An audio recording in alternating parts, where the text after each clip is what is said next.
ici, on prépare notre arbre pour que l'oiseau, lorsqu'il va arriver dans la région, puisse bien voir l'arbre et puis bien voir la cavité et qu'il y ait le moins possible d'obstacles à son vol. Parce que le canard, il ne faut pas oublier qu'il ne prend pas le temps de s'accrocher sur le trou. Il va rentrer directement dans le trou, donc il faut lui rendre la vie la plus facile possible.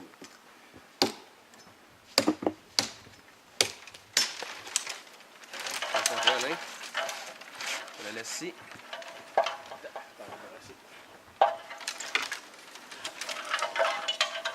On va enlever celle-là ici aussi.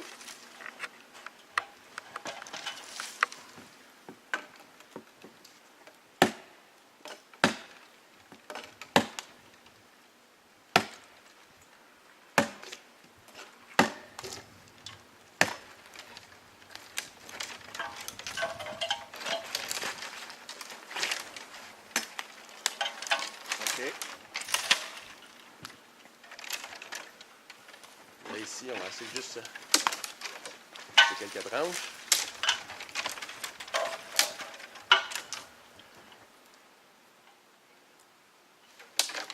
C'est beau. Voilà. C'est bien comme ça. Donc là, l'oiseau, s'il arrive de ce côté-ci, il voit le trou. OK.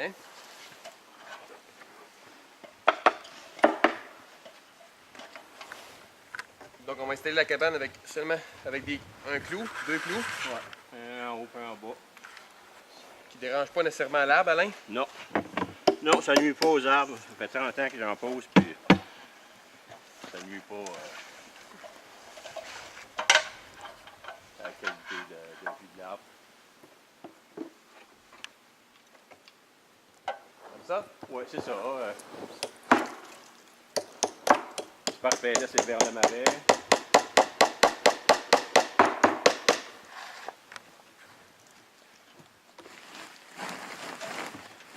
C'est important de donner une bonne orientation. Le canard va arriver au vol, il recherche les cavités.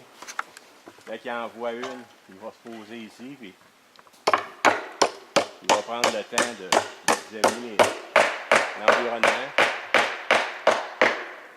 À un moment donné, il va se décider, puis il va rentrer dedans, la visiter.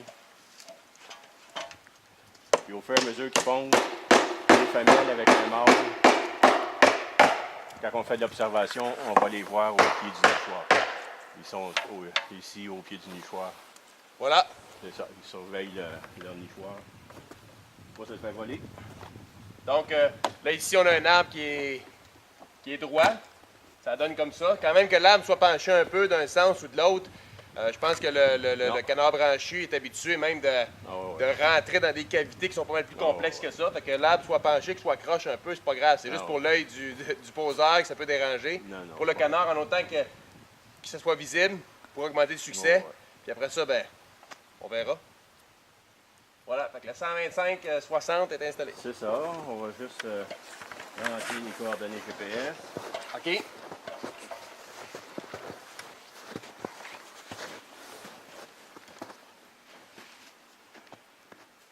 Donc, chaque cabane, chaque nichoir, tu les as dans le GPS. Oui, c'est ça. On envoie ça.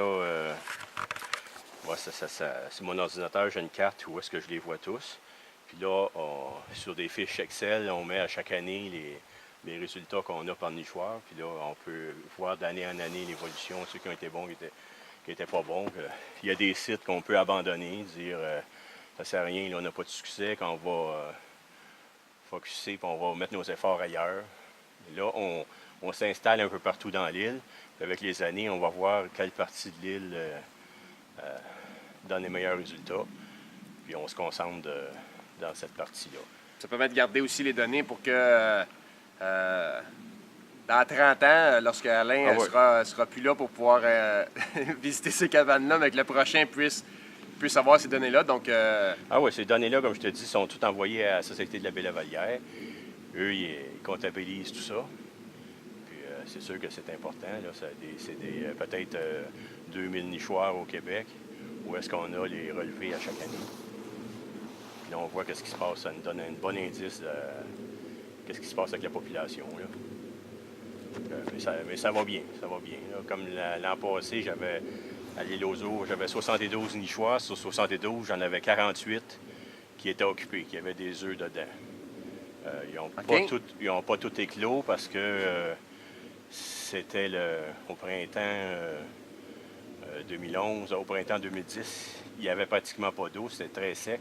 Alors, dans ce temps-là, il y a de la prédation par le raton laveur. Il y a beaucoup de ratons laveurs à l'île aux Eaux. Puis, il y a du dérangement que j'ai eu quelques nichoirs où il y avait une ponte d'une douzaine d'œufs, mais qui n'ont pas été couverts. Ça arrive, mais comme le printemps passé, où tout était inondé, là, il y a beaucoup moins de dérangement par les ratons laveurs. Donc, grâce à ton aide, là, on peut quasiment dire que il y a au moins une centaine de branchus qui sont venus au monde grâce aux nichoirs, au réseau de nichoirs dans les îles. J'en avais calculé 150, 150 membranes, 150 branchus sur l'île à côté qui étaient nés là. Comme on peut voir alentour, il n'y en a pas de cavité. C'est toute de la forêt, c'est du frêne ou des jeunes arbres. Il n'y a pas de gros arbres matures à part quelques gros troncs comme ça. Là. Il n'y a pas de cavité ici. Mais c'est sûr, quand le branchu arrive, là, il voit ça, là, tout de suite, il dit ça m'intéresse. Bon, bien parfait. Donc, on va continuer notre. Après avoir rentré les données GPS, on va continuer notre parcours. Oui, notre tournée pour une prochaine cabane.